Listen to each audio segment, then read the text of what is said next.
Well, thank you for inviting us, first of all. I remember asking you, why would you want to invite me to come and talk with you about art, because I'm a writer first and foremost. But I see a lot of parallels in your work and how my own writing work gets assembled. But first I want to say, before I ask you a question, I've gotten into this, I sometimes think everyone's name sounds like a private investigator. And I think yours really works. So just, Kitty Whale's PI. We should start off with just giving you another title. Okay. I have another job. That's good. Well, Kitty Whales and Amy Tingle, when we met each other, we were like, great name! And now we just call each other, like I'll say, hi Kitty Whales! You have to say the full name. And she'll say, hi Amy Tingle! Yeah. It's kind of nice. So I guess I wanted to start by asking sort of if there was anything that you think people would be surprised about how you assemble your work.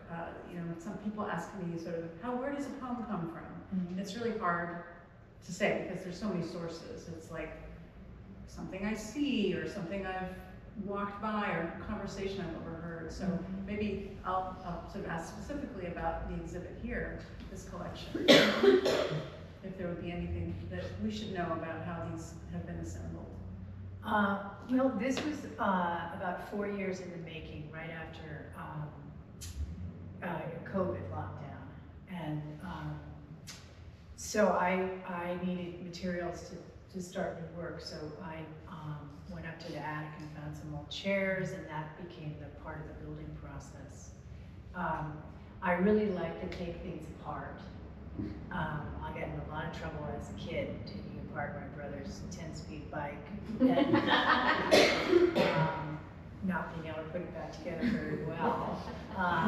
But I really do like to see working with parts and taking them apart. So that's how this started. I also should say that I got inspired primarily. The spark happened when I went to Mexico City to the Anthropology Museum, and they have these amazing codices. Does anybody know what those are? Mesoamerican codexes, and they're a visual language. It's how they record their sacred rituals and bloodlines. And they're in this format. It's a very sort of rigid, linear format. And then there's these kind of pictograms that tell the story. It's not quite like hieroglyphics, but they're very animated and very colorful.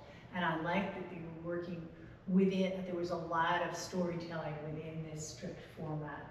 So that was really the start of a lot of the earlier works, is to kind of play with those pictograms and then work within those shapes. What else? Oh, the other thing about them is that it takes a long time to make a shape and then screw it together and decide it may work or not. And then I really cover it with lots of paper, layers of paper and paper pulp to sort of disguise the initial wood so that it all becomes uniform and it's like a blank canvas. And then I start to color it, and the way I color it is, it's sort of old-fashioned. It's watercolor pencils, layers and layers of building color up with colored pencils, so I can, test out colors next to other forms and play with that as it starts to evolve, and it's always changing. And so that's something that maybe you might not know, is that it's colored pencils is the color. Yeah. Yeah, you wouldn't necessarily imagine you with a colored pencil for the amount of work there is. Surface area. The amount of surface area. Yeah, it's very. Well, I really connect with, I love to take things apart. And I mean, I mechanically, I love to see how things work. I love the hidden mechanisms I used to take radios and watches apart because there's all the stuff that you can't see, I know. but it's what actually, Beautiful. but it actually is what makes it work. Yeah. Yeah. So I really get that feeling of something that's been sort of gutted and sort of, stretched out. And then put back together, not maybe in the way that it originally started. No, definitely not. Right, true, the 10-speed way. You mentioned the trip to Mexico being sort of that starting point, and I wanted to ask about, because I know you spend a lot of time on Vinalhaven and now live in Belfast, but you've also traveled a lot, creating your bodies of work and doing a lot of research in other places. And so I wanted to know a little bit more about place, like how does place sort of either ground you in the work, or does place have a, specific place have a meaning in this work? Well, certainly Vinalhaven does, because it's just a place that I just want to be all the time. It's just a great environment. It's isolated. I can get a lot of work done. As I was saying, I don't have internet. I can swim every day in the ocean, and it's just really a powerful place for me.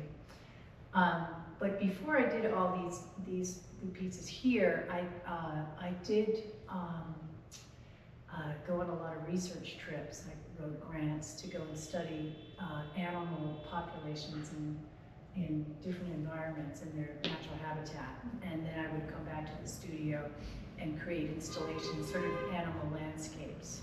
And part of that is it's really important to be in the place and to watch and get a sense of the hierarchy of the animals together. They finally get used to me, and Matt is there photographing too, and keeping me from getting killed in various ways. But it's so important because the smell that I remember when I come back, and all the visual memories, the crazy dreams I had when I was in that environment. All of that is so important when I get back to the studio, because I'm able to interpret that experience in a much more kind of primal way by being there.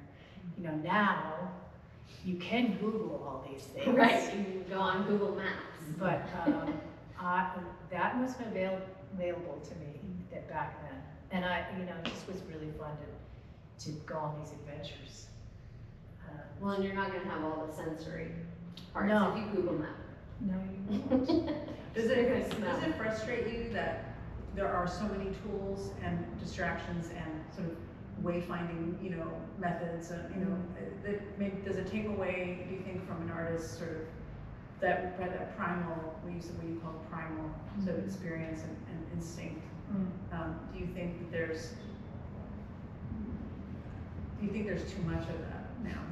Too much Well, else? I can't really say that, because so many artists are doing really interesting things with 3D modeling and all of that. I can't put my head around it, but I really appreciate it, and the work that comes out can be really very, very exciting.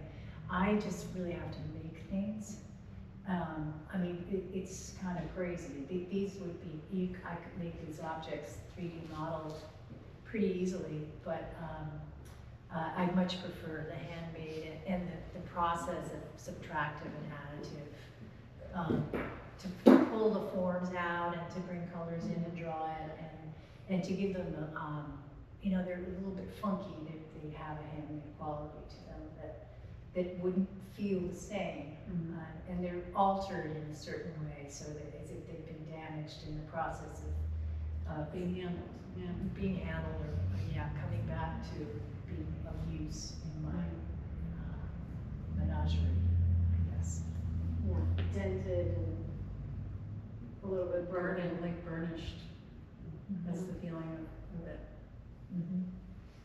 I know we talked before about when we were having a conversation ourselves about the objects, and obviously everyone can see the teapots and the bell and the cups over there. I know I had a conversation with somebody at the opening about how much she just loved all those cups and her grandmother's tea collection or her mother's teacup collection.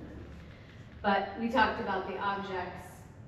Also, I'm not sure if you said this or if I'm remembering this, but they sort of have personalities, and that for you, there is a boss of I think you said of each piece. One of the objects sort of becomes the boss for you. And I loved that, and I loved thinking about the boss of each of the pieces, and then them, like when everybody goes home at night, you know, and Bethany locks the door, and there's a conversation going on, the bosses are talking, and the objects are having this, you know, communication with each other that we can't see. So I just wanted you to talk a little bit about the boss, what that means exactly, and just the objects themselves. In some ways, the objects that I pick are what's around me. Like I made muffins and they burnt, and so I decided to make that be a piece. And a lot of them have to do with kind of gatherings or tea. My family always had tea because we have English in our blood, and so there's that kind of thing. So that they're objects that are vessels that would have been used in various ways, but they have been altered in a way. But more than altered, I'm trying to create a personality within them. So you said about the boss, yeah. I start a piece and I want to do concentrate on one of the pieces that would be most important. And like, for instance, in that piece, the blue cup was very important, and I thought everything was going to be about the blue cup. But then it started to grow, and then, you know, the coffee pot started perking, and it just became, the hierarchy sort of shifts. But it is very playful for me. I think of them as sort of mini stage sets, and they're props, and there's some movement going on that maybe happens when nobody's here. So it's sort of enjoyable to kind of think about those kinds of things. There's a lot of parallel with writing, what you just said about starting with something that feels like it's the central, it's the point. And then as you work with it, you sort of relax your gaze a bit, and you sort of allow for what's happening to tell you what it wants. And then in my experience is that I have to kind of get off of the track of this is going to be what it's about, and let the work start to tell me things. That's true. And I wonder if that's sort of similar to you as the process is. Yeah, that's a really good point. I just feel like I need to be flexible about how it evolves and spend a lot of time with it, and then things start to happen. They have almost a life of their own, and I think it's important to sort of let that happen. And you know, oftentimes I'll make something and it'll make sense, but then I'll cut it up and rearrange it because I have another idea, or the cup is louder than the saucer or something. So, but yeah, that's a good question. The objects are very important in a piece. Yeah, I like imagining them switching places during the night and then getting back to their spots before somebody comes in the morning to like. How do you know something is finished? Oh God. Does any of you know that? For you, I mean, maybe for you, you know, and maybe it varies per piece in terms of like when you sort of say, I'm done, I'm taking my hands off of this. But, so I guess that's part one. And how do you know when something's finished? And what do you do when it's not? How do you re-engage with something? That's a good question. I don't know when it's done. If it feels like if it's almost done, then I always go and draw it. And so I'll take a big piece of paper and draw it and try and get an understanding of it from a different perspective. And then that kind of helps me tell if it's done. And I like to work on several pieces at once. So something, I'll just leave for a while and then I'll go back to it, and what happens in what I have done in another piece is going to affect what I thought was done. So it all sort of spirals itself around, and then you have a deadline and you have to say it's done. Right? It's just, yeah. You just mentioned your drawings. Do you want to talk a little bit about the drawings too in the annex? Because I know those are, like you just said, important to the process, but they're also really exquisitely done and beautiful. And then you also have the animatronics. So I know there's some drawings that have animatronics in them too. So. Yeah, I could also talk about the dog in there. So the pieces in there and the ones in the window, which are here, are just work that has led up to these pieces. So the dog that's in the back gallery, that was the first time I started using chairs as the anatomy and kind of pushing that concept of what the chair means and how that can be part of the narrative.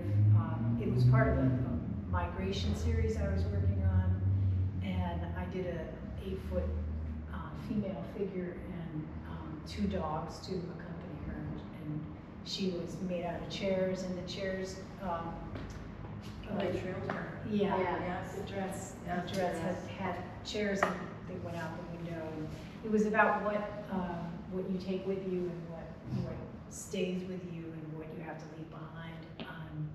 So that's how the chairs came in, and then with the drawings and the prints, that's just so nice to be able to not always make sculpture and to have a different kind of mindset of drawing. It's so much more immediate, and you can get something much faster than these very labor-intensive things. And I like to be able to maybe put one of these pieces in a print, but then spiral stories around it that either make sense or don't make sense.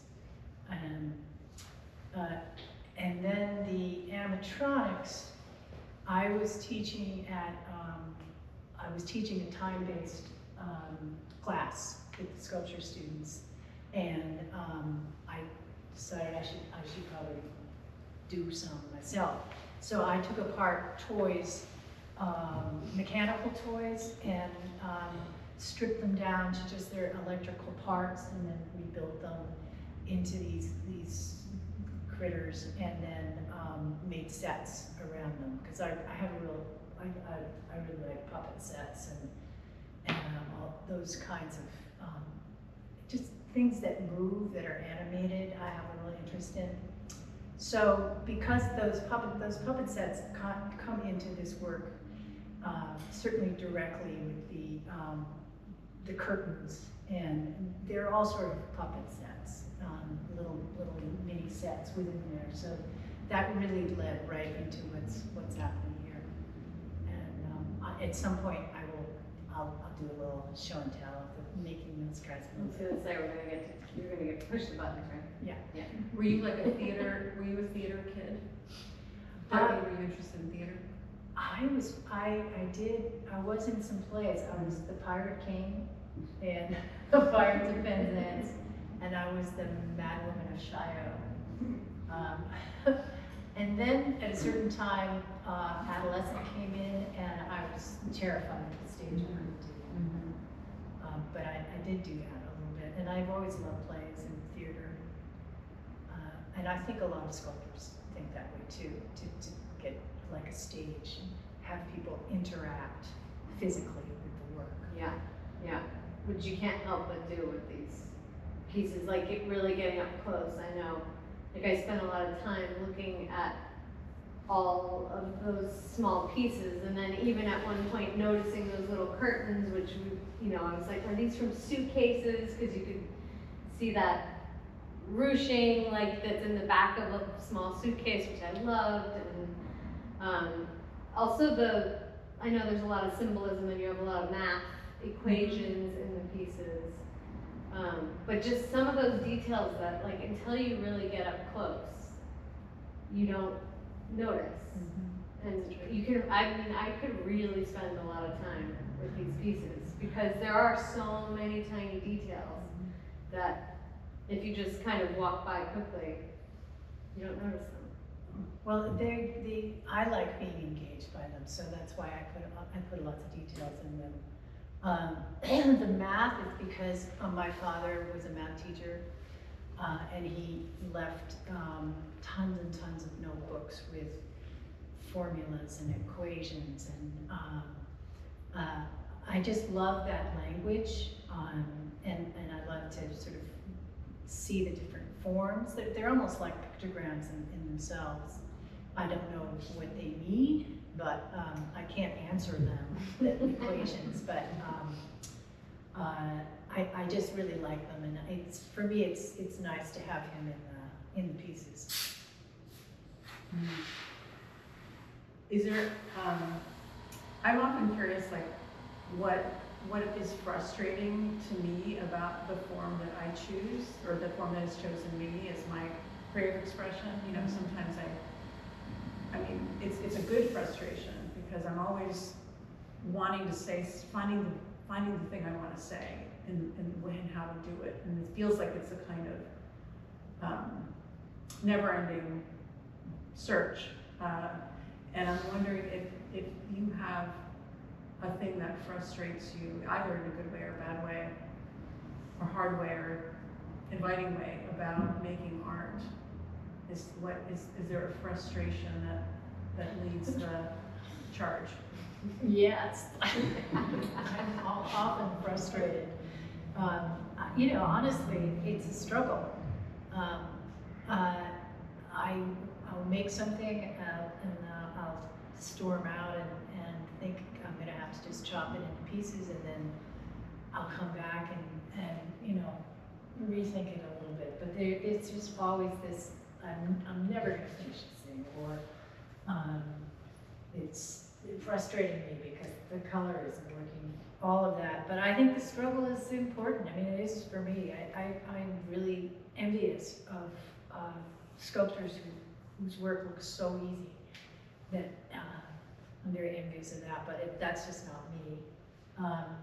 And often, you know, I'll just switch to another medium to draw Get some relief. just to get some relief. Yeah, exactly.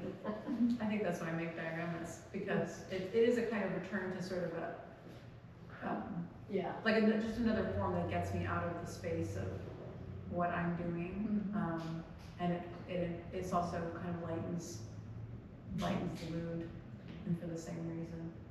Yeah, I agree. Yeah, exactly. Switch it up. It's hard.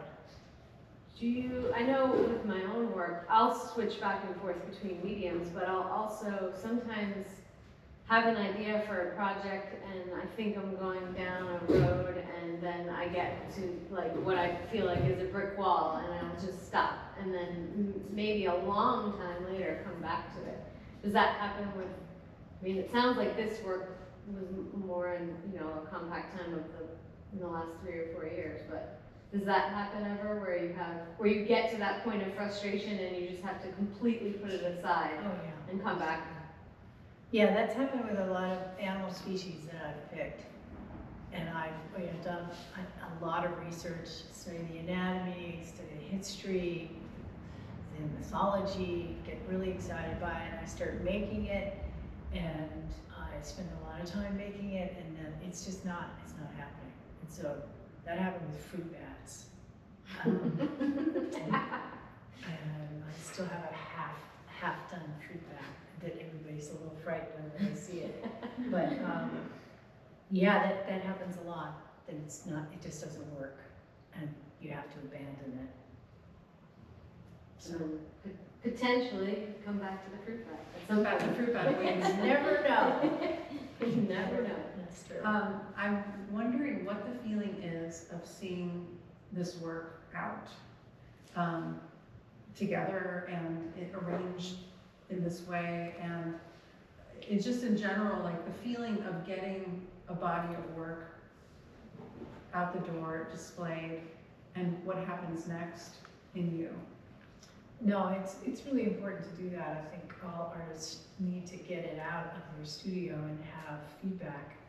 A different pair of eyes that are seeing it in different ways and interpreting it in different ways. It's so important to get that sort of dialogue, and then also to take it out of your chaos, total chaos in the studio, because you can't really see it. It's just this was all over my small studio, and it couldn't really breathe. So I just was hoping that when I brought it in here, that because it had these wonderful ceilings and the space is really wonderful,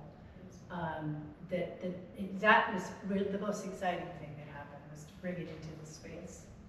Do you see it differently in this way? I mean, it's like when you sort of approach, I mean, does it feel like a new, is this how you envisioned it? Or is it feeling new to you? Well, yeah, I was just mentioning to Rose that the shadows were really important. It's something I was thinking about in the studio, but they never really quite got the full potential. So bringing them here, getting the shadows on them, extending the piece beyond just the forms themselves, and that was very exciting for me. That's what I hoped would happen. Mm-hmm. So it's just been great just being in here with this in space and seeing it in a quiet way. Well, and like you said, that room to breathe, I mean, it's always so important with almost all art, really, but just having that space around it for it to sort of stretch into the room. And I think the shadows do that so beautifully with your work. I think I said that when I came to your studio, like, oh, I can't wait to see this at Speedwell, because the shadows are going to be so amazing. It's going to have that light that will. Yeah, and this blue is great. The woolly blue, it's really nice. I have a question. Yeah. In your studio, I'm assuming there's no track lighting, but how tall are the ceilings? Because, I mean, obviously these shadows are a big part of the pieces here. So, what, what is the setup in the studio? I guess it's different wherever you're creating, whether you're vinyl or Belfast or whatever. But because of the work you do, don't you want to have lighting in there to give you a sense of it, or are you just waiting to find a home for it to showcase that? So my studio is an old horse barn, and the ceilings aren't really tall, but it has a lot of wall space, and I do have track lighting. Okay. So I was able to know that there were going to be some shadows things happening. Yeah. And so yeah, that's important, but it doesn't have this air around it as much. Right. The breathing too. And it's not like a beautifully painted white wall. It's not, it's total chaos. Yeah. And I have one other question, sorry. On the palette, your palette, the colored pencils, when you said I did this during COVID, so I sort of imagined these are the paints or the colors I have here. I'm not going to go to the store, do you know what I mean? Mm-hmm. And, but I understand the layers of the pencil. When I do look around, I mean, the palette is done with the same materials. Mm-hmm. And that was intentional, obviously, because they're pieces that fit together as a whole family unit and not separate. That's true, yeah. Color is not my comfort zone. So this is the first time I've really done color. So I was very timid about it. That's why I built it up slowly with colored pencils. Yeah. But I wanted to keep one thing consistent, and that was the color that's all over Vinyl Haven and North Haven. It's a particular red. It's cottage red, Yeah. that was sort of the common denominator. So I would start with that color, and then things had to kind of Interesting. build up with that in mind. And you have the same saturation and value in your color. Right. Yeah, it's amazing, really. Yeah, I mean, intentionally. Mhm. I mean, I'm sort of terrified to go beyond these colors. but what a great start. Well, thank you. Well, and I mean, as a totally. person visiting the gallery, it's actually very inviting. It's like a phew. Like I can rest my eyes here. I can sort of travel the room and not be interrupted by something that's out of the family of the palette that you're using. So as a non-visual practice or non-practicing visual artist, I think that's an important feature of gallery space for me, as an exhibit space for me, is this sort of a restful quality of traveling the room and seeing how each object relates to its neighbor. It's very comforting. Thank you. Yes, also these little sort of hints of the metallic patina really, they really like make it pop a little bit too. Yeah, a little bit of gold. They make that, especially along with the lights on it, it makes it. Yeah. Especially the silver and gold. Yeah, Yeah, silver, silver and I'd say. gold. But, and also the patina that you put on some of the things that maybe were pottery at one time, the cups and stuff, they have a sheen to them that hits, the light hits it. Yeah, what was the finish like? Did you polish it, waxy, anything? Well, when I make them, and some of the china, it's very detailed, and I pick it because I love the pattern or something. Yeah. But I always put it on pretty specifically and detailed, and then I erase it. And then I sometimes will put on, just to keep it from coming off of your hands, I need to seal it a little bit. So some of them do have a sheen to them. Yeah. But I also put varnish, a very, very flat varnish on them, so that there is a flatness, and also some of them do have a shiny aspect to them, but they're not all one or the other. But yeah, that's a good question. Is there a piece of this room that you're especially proud of? I do like this piece. This was fun piece, and it also was kind of important because a good friend brought a chair that belonged to her family, and it had broken in half, but it was a beautiful old chair. So I started the piece with the back of the chair, and then I finished it with the bottom of the chair. And so I really do feel like I paid homage to that friend's chair. Because these chairs people would bring me were, they had been in heirlooms that had broken, and they were sad about that. And so I took that into that history, those memories that kind of drift and fade. That all is going into the pieces too. And the colors really suggest kind of the passage of time and older things and worn things. But each installation is kind of like a character or a scene of a character's life. And can we just talk about that for a second? Sure. Let's say, which one did you do first, by the way, of those two? I think I did the horizontal one first, the one that's kind of flying. The one on the right. Yeah. Yeah.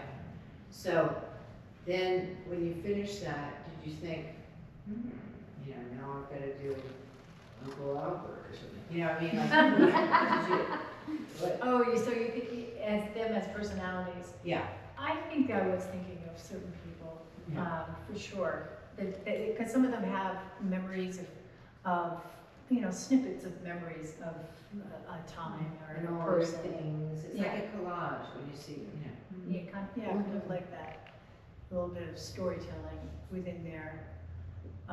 But each one I'm experimenting so much all the time with materials and color and how the forms go together and how the outside forms go. So I learn things from one to the other as it progresses. But yeah, those ones that are kind of all one form do remind me of certain groups of people or places or time periods.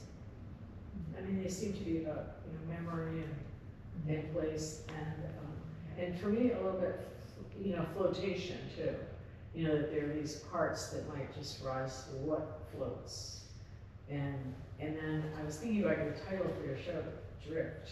And so I was thinking about, just the stuff that you see in the sea. Floating. That comes to the surface. Oh, I thought that was all, I thought driftwood. What No, are the other? no, it's not driftwood.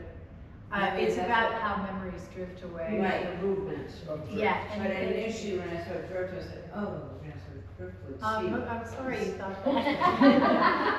But I don't think you were. We're here in Maine on the But I think coast. about early settlers, I think about these shipwrecks, what comes to the top, and just this flotation of all this, Oh, that's somebody else's story, but it can be your story too.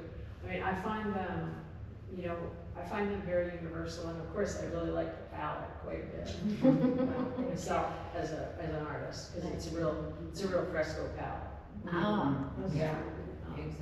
that a lot of those, you can't use those bright colors because they don't work, because they're too synthetic. Right. They're going deep. But there's, and then every now and then, just the fact that all these things that we cast, really they have the history of the presence of the hand, but they also they're dented and they're a little bit wonky because they were made by hand a little bit, that part, but also that there's a certain well-used quality of them that I think resonates with the viewer because it's about their memories too, and it's about, Yeah. Well, they can relate to these objects. Yeah. Yeah. And they're things that are passing through our hands every day. right. And in some ways, that lends a value to them. Yes. That we maybe aren't aware I mean, it's all we have. Well, yeah, the nostalgia and of. when I went to Kitty's studio to look at the work, I wrote her after and I said, I thought of this line from this poem, Warsaw Shire. Can't remember the name of the poem, but the line is, when home won't let you stay. And I really thought of that so much after seeing this work, because there's so much nostalgia and storytelling and the objects, and yet there's a bit of sadness about the past being gone, and you can't quite go back there in the way. And I thought about my own family or the homes that I've lived in, and I can't go back there. I'm not going to go knock on the door and ask. I mean, I suppose I could, but it would be sad because other people's things would be in it. Their objects would be there where mine had been, and so there's both this sort of hopefulness. Yeah, they've drifted off, and Just drift, not driftwood. Drift. Second I got in here, I knew you meant drift. Yeah, no, it's true. And also, I feel there's chaos out there. So much chaos. And that's what I was thinking about too. It's, there's chaos. Everything it's in flux, and then there's tea, you have a cup of tea. But it definitely is part of the work. I think what you were saying too earlier about that these were created during COVID, I think that has a special sort of an added layer of significance because we were home and there was chaos and there was a lot of uncertainty, and the things that we returned to were ritual in nature, and so in a lot of ways that's all over here. These objects that are ritual, that, from my experience, you sort of took great care during COVID with them.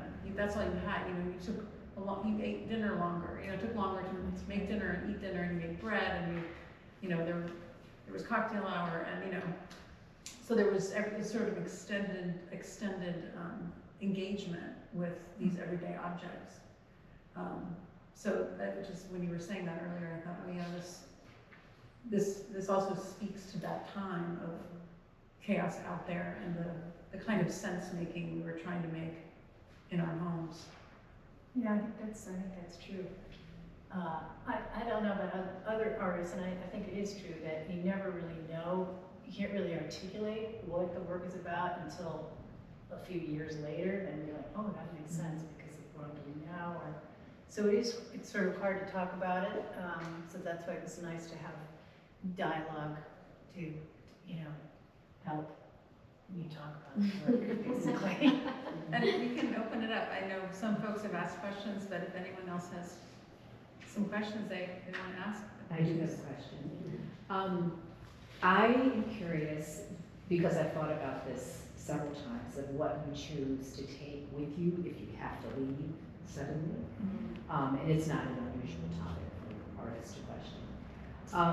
And I find chairs an interesting, like you chose chairs in the earlier pieces too for migration. Why did you choose that particular home object? And of all possible objects to respond to migration. And that I love the fact that you use them because, like, I have chairs in my studio that was the one piece I got from my grandmother, and I can hardly sit on it, but it's like a gem to me. Right. And another one from another older person that was real special, and it's set by her stove. And I can't repair it, it's beyond repair, but I won't throw it away. And I really love the fact that you've asked other people to give that chair that they couldn't do something with to you. You told me they brought them to your barn in Vinyl Haven. But I'm very curious why you did choose the chair as the object. Well, practically, initially, because I had been working in steel a lot, and I wanted to shift gears a little bit, and I wanted to work in wood, and seeing, I'm always using recycled materials, always taking things apart, and I hadn't ever done furniture before, so, and the fact that there were these chairs up in the attic, and so that was very satisfying to sort of bust them up and use them as a building block to create frameworks. But I also think the chair has a certain power to it in that, people have been sitting in it for a long time. It's a very human connection, and it's got history to it. It has this interesting historical aspect to it, the way the chair has been designed throughout the years. And the significance is, as you say, they belong to somebody that you really loved, and you want to remember the memories of them. So it's a load. It's what I would call a loaded material, and I do like to use loaded materials because they help me come up with ideas and to integrate it into the story. When I was in your studio, I brought up the work of Dora Salcedo, a Chilean artist, who takes chairs and puts them just stacks hundreds of chairs between buildings. And using that same object, I found it very interesting how you've used the object, but in a very different way. That's very musical and moving and theatrical. That I really appreciate. Yeah, I like her work a lot. It's very powerful.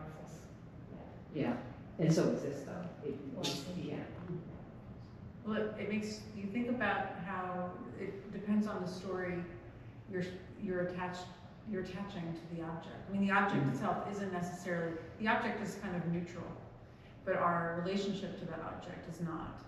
And so it seems that this other artist is, the connection she has with the chairs is something that she's built over time as a result of her life experience. Well, she was using it as a symbol of migration. Yeah. Also, Okay. like that's what she chose to speak about, people being forced out of their homes and moving on. And it's interesting when you think about it in relationship to the act of migration, you don't necessarily imagine people carrying chairs. Like it's not the object that you think of. You might think of a teacup or a coffee pot or smaller objects that you could carry if you had to leave quickly, but you don't really think of a chair. So it's interesting that it does represent That's what I was migration in that way. Yeah.